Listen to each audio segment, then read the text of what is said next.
Evet dostlar, azdan az çoktan çok kanalına hoş geldiniz. Bugün sizlerle 10 numara RGB bir klavye olan Game Power Ogre RGB Switch Blue klavyemizin incelemesini yapacağız. Klavyemizin önce kutu açılımını yapacağız. Ardından özelliklerini konuşacağız. Ardından bilgisayarımıza takıp programını kuracağız. Programda neler yapıyoruz, neler yapabiliyoruz, klavyenin nelere imkan veriyor, onların değerlendirmesini yapacağız. Ve videomuzu kapatacağız değerlendirme konuşmasını yaptıktan sonra. Şimdi öncelikle klavyemizin kutusunu açalım. Kutusunun içerisinde neler çıkıyor ona bakalım. Öncelikle Game Power'ın şöyle bir kutusu var. Şöyle göstereyim sizlere. Arka tarafı da şu şekilde bir kutusu var. Şimdi kutumuzun içerisini açıyoruz. Bakalım kutumuzun içerisinde neler var, neler geliyor. Evet. Kutumuzun içerisinden bir tane deri bilek desteği çıkıyor. Bir tane Game Power'ın şöyle bir yapıştırma etiketi var. Tuşları çıkartmamız için bir tane yüzüğümüz var. Garanti belgesi var. Ve şu şekilde güzelce örtülmüş bir kılıfın içerisinde geliyor klavyemiz. Klavyemiz şu şekilde. Kutumuzun içerisinde iki tane köpüğümüz var yan taraflarda. Klavyenin zarar görmemesi için geliyor. Herhangi bir zarar görmeden bize ulaştı. Herhangi bir sıkıntısı yok. Evet dostlarım, kutumuzun içerisinden çıkan malzemeler bunlar. Klavyemizden bahsedelim. Klavyemiz mekanik bir klavye. 50 milyon tıklanma ömrü olduğu iddia edilen bir klavye. Yani tek başımıza şu tuşa sadece 50 milyon kez basma ömrü kalitesi veriyorlar. Aynı zamanda klavyemizin kablosu kumaş bir kablo. Bu da güzel, ince bir detay. Plastik olduğu zaman kırılma vesaire olma ihtimalleri daha fazla oluyor. Kumaş bir kablo ile geliyor. Şöyle göstereyim sizlere kumaşını. Şu şekilde güzel bir kumaşı var. Kablomuzun uzunluğu 160 cm, 1.6 metre uzunluğu var kablomuzun. Uzunluk olarak gayet yeterli. Uzunluğu orta, standart, hiçbir sıkıntı yok. Her işimizi görecek nitelikte. Klavyemizin çıkan diğer parçası tırnak. Yani bu tuşları sökmemize yarıyor. Mantığını size şöyle göstereyim yakından. Şu şekilde bakın. Tırnağımızı klavyemizin tuşuna geçiriyoruz. Tık diye bir ses geliyor. Ardından çektiğimiz zaman şu şekilde çıkarttı. Bakın. Tuşumuzu bu şekilde söküp işlem yapabiliyoruz. Tuşumuzun alt tarafı da bakın şu şekilde, şekil itibariyle bu şekilde klavyemizin tuş yapısı. Şimdi tuşumuzu geri takacağız oraya. Şu şekilde yerleştirip bir kuvvet uyguladığımız zaman klavyemiz yerleşti. Şimdi ben size klavyemizin şekil itibariyle şöyle gözüktüğünü, yani tuşların havada durduğunu göstermek istiyorum. Bakın üst taraftan göstereyim sizlere.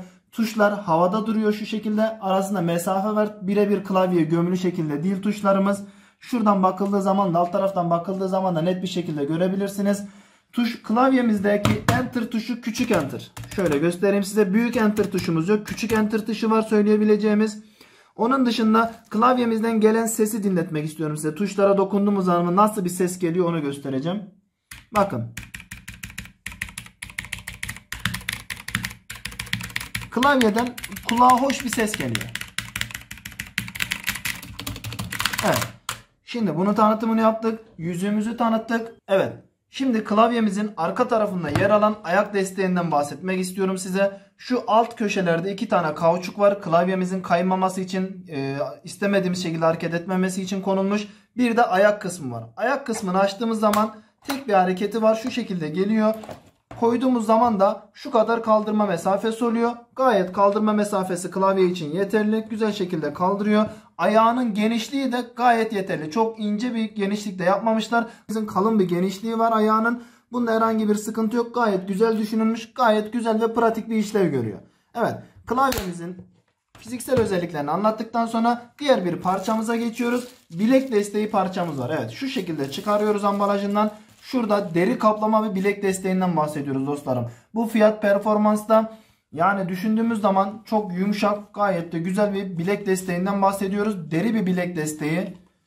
Arka tarafında yine kaymaması için, hareket etmemesi için kauçuklar mevcut. Şöyle bir deneyelim bilek desteğimizi. Bilek desteğimizde herhangi bir manyetik yok. Yani şöyle koyduğumuz zaman direkt almıyor. Herhangi bir manyetiklik yok. İstediğimiz şekilde kendimiz ayarlayabiliyoruz. Şimdi bilek desteğimizi şu şekilde bir deneyelim. Nasıl oluyor? Evet. Gayet güzel bir hissiyat veriyor bilek desteği. Gayet güzel. Yani kaliteli bir malzeme olduğu hissiyatını veriyor kullandığımız zaman. Bir de tersten deneyelim. Ters nasıl olacak? Evet.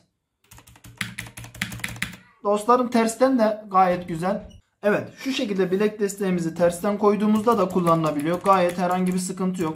İstediğiniz şekilde kullanabilirsiniz. Bileğiniz nasıl rahat ediyorsa çift yönlü olarak da kullanabiliyorsunuz. Herhangi bir kayma da yok. Şöyle yani herhangi bir sağa sola hareket etme gibi bir şey de yok. Bilek desteğimiz de gayet kaliteli. Şimdi klavyemizin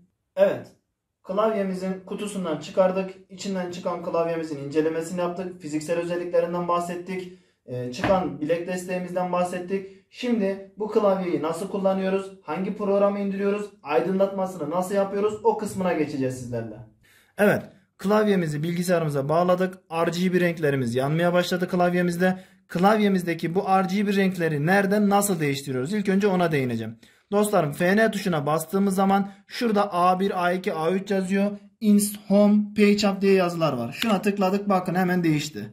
Şuna tıkladık, kapandı. Şuna tıkladık, açıldı. Bakın değişen bir stili var. Şu şekilde 18 tane değişen bir renk slide'ı var. Onun değişimini size göstereceğim. Şu şekilde değişti. Peki ışığımızın rengini nereden arttırıp nereden azaltıyoruz? Yön tuşlarıyla şu şekilde tıkladığımız zaman ışığımızın rengi artmış oluyor. Evet, şu şekilde yön tuşunun üst tarafına bastığımız zaman rengini arttırıyoruz. Yön tuşundan aşağı tuşuna bastığımız zaman da rengini tamamen kapatabiliyoruz. Veyahut da istersek kısabiliyoruz rengi. Şu şekilde sonuna kadar açtık. Şu şekilde ışığımızı azalttık. Tamamen bastığımızda ışığımız, RGB renklerimiz tamamen kapanıyor. Şimdi RGB renklerimizi tamamen açtık. Renkleri nasıl değiştiriyoruz? Diğer sağ ve sol tuş yardımıyla bastığımız zaman bakın renk değişti. Bir daha bastım, kırmızıya döndü. Bir daha bastım, sarıya döndü. Bir daha bastım, yeşile döndü. Şuradaki yön tuşlarıyla da ileri ve geri, sağ ve sol yön tuşlarıyla da klavyemizin RGB renklerinde değişiklik yapabiliyoruz. Şimdi bunları anlattıktan sonra klavyemizin programını indireceğiz. Programda nasıl bir ayarlama yapıyoruz o kısmına geçeceğiz. Öncelikle Google'a geliyoruz. Game Power Ogre yazıp enter'lıyoruz. Aşağıya doğru indiğimizde Ogre RGB Gaming Keyboard diye bir sekme var. O sekmeye tıkladığımızda şöyle bir sekme açılıyor. Game Power'ın kendi sistemi açılıyor. Buradan klavyemizin kendisini bulup indirme işlemini yapacağız. Evet, Game Power'ın sitesine girdikten sonra şurada Dowland yazıyor. Dowland'a tıkladığımız zaman şurada programı olan Game Power adlı ürünlerin programı olan Dowland'lar geliyor. Şurada kendi klavyemizi buluyoruz. Ogre RGB klavye. Dowland dedik şuradan. Şu şekilde alt kısımda indirmeye başlıyor. Şu alt kısımda indirmeye başlıyor. İnternetimizin hızına göre indirecek. Evet, programımızı indirdik. Şimdi programımızı kuruyoruz. Şu indirdiği yerden kes dedik. Masaüstümüze alıyoruz programımızı. Masaüstümüze yapıştırdık. 2 kere tıklayıp programımızı açıyoruz. Ondan sonra bildiğimiz gibi next, kurulacak olduğu yeri seçiyoruz. Next dedik ve programımız kurulmaya başladı. En sonunda finish diyoruz. Programımızın kurulumunu sağladık. Şimdi programımıza giriyoruz. Evet, programımızı kurduk. Programımıza sağ tıklayıp yönetici olarak çalıştır diyoruz. Evet dostlarım, yönetici olarak çalıştır dediğimiz zaman şöyle bir hata alıyoruz ekranda. Device is not detected. The key settings cannot be displayed diye bir hata alıyoruz. Burada maalesef klavyemizin RGB aydınlatmasında işlem yapacak olduğumuz kısma giremiyoruz. Ben bu hatayı araştırdım. Birçok kişinin yaşadığını gördüm ve şunu yazmışlar. Bu klavye iki türlü. Bir Ogre RGB olan türü var. Bir de Rainbow olan diye bir türü var dediler. Eğer ki klavye Rainbow'sa bu hatayı alabiliyorsunuz diye yazılar yazmışlar. Ama bizim klavyemiz kutunun üzerinde de yazdığı üzere Game Power Ogre RGB bir klavye. Yani bu programa girmesi gerekiyor. Biraz daha düşündükten sonra benim bu bilgisayarımda Windows 10 kurulu, Windows 8 kurulu laptopumda tekrardan bunu denemeye geçeceğim. Bakalım Windows'tan kaynaklı bir problem mi, başka bir problem mi? Şimdi klavyemi Windows 8 kurulu bir bilgisayara bağladım. Oradan programı açmayı deneyeceğim. Şimdi programa 2 defa tıklıyorum. Evet. Bakın dostlarım, program burada bu şekilde açıldı. Program bu şekilde açıldı. Buradaki sıkıntı Windows 10'da olduğunu düşünüyorum. Eğer siz de böyle bir hata alıyorsanız Windows 8'e çeviriyorum. Ben Windows 10'da nasıl düzeltebileceğimle alakalı çok detaylı bir araştırma yapmadım. Onun da araştırmasını yapacağım. Şu an çözemedim. Şimdi sizlere buradaki arayüzde hangi özellikler var, neler var onları anlatmaya çalışacağım. Öncelikle şuradaki ayarı size göstermek istiyorum. Klavyemiz 125 Hz hızında çalışıyor. Buradan hızını 1000 Hz'ye çıkartacağız klavyemizin. Burada isterseniz hangi Hz'de, hangi hızda, hangi yenilemede olmasını istiyorsanız buradan ayarlayabiliyorsunuz. Birinci ayarlayacak olduğumuz kısım burası. İkinci ayarlayacak olduğumuz kısım şurada Light diye bir seçeneğimiz var. Light seçeneğine tıkladığımız zaman burada 18 farklı efekt verebiliyoruz klavyemize. Bakın şu şekilde göstereyim size. Klavyemiz 18 farklı efekt alabiliyor. Şimdi şuradan değiştirelim. Mesela kaçını şurada tekrardan sayalım. Kaç tane var? 2, 4, 6, 8, 10, 12, 14, 16, 19 olmuş. Güncellemeyle beraber 19 tane buradan klavyemize efekt verebiliyoruz. Mesela şuradan şunu seçelim. Evet. Klavyemizin efekti şu şekilde. Şuradan hızını seçebiliyoruz. Şuradan renkleri seçebiliyoruz. Misal yeşil yaptık. Colorful dedik. Şuradan ayarlamalarımızı yapabiliyoruz. Hangisini istiyorsak, klavyemizde hangi efektin olmasını istiyorsak şu şekilde buradan ayarlamasını yapıyoruz. Şöyle bir efektimiz var. Şu şekilde bir efektimiz var. Bunlar hep genelde yeşil oluyor. Şuradan odor'u seçelim. Tamam diyelim. Ya da şunu seçebiliriz. Buradan hangi rengi verirsek şuradaki seçmiş olduğumuz color'dan renk seçeneğinden seçmiş olduğumuz renk seçeneği klavyemize yansıyor. Şöyle göstereyim size. Kırmızı yaptık, kırmızı yandı. Şuradan tekrardan göstereyim. Mavi yaptık, klavyemiz maviye döndü. Size canlı olarak bir de klavyenin üstünden göstermek istiyorum. Evet. Şimdi ben klavyemin rengini siyah yaptım. Evet, şu anda doğal olarak siyah olduğu için hiçbir şey göremiyoruz. Klavyemin rengini kırmızıya çevirdim. Kırmızı oldu. Bakın kırmızı yandı. Şuradan değiştirdim. Yeşile çevirdim. Yeşile döndü. Buradan klavyemizde 18 farklı efekt verip işlem yapabiliyoruz. Diğer bir bakacak olduğumuz nokta şurada profil 1, profil 2, profil 3 diye seçeneklerimiz var. Bu seçeneklerden makro seçeneğine tıkladığımız zaman şurada makro name yazıyor. Evet. Şimdi buradaki renklerimizi gösterdikten sonra şurada herhangi bir tuşumuzun üzerine tıklayalım. Herhangi bir tuşumuzun üzerine tıkladığımız zaman bu tuşumuzu multimedya tuşu olarak yapabiliyoruz. Veyahut da tuşumuzu değiştirebiliyoruz. Buradan da bu değişiklikleri yapıyoruz. Şuradan herhangi bir şey yapmadan geçtik. Şuradan tekrardan 1000 Hz'ye çıkardık klavyemizin hızını. Şu 125'i kapattık. 1000 Hz'ye çıkarttık.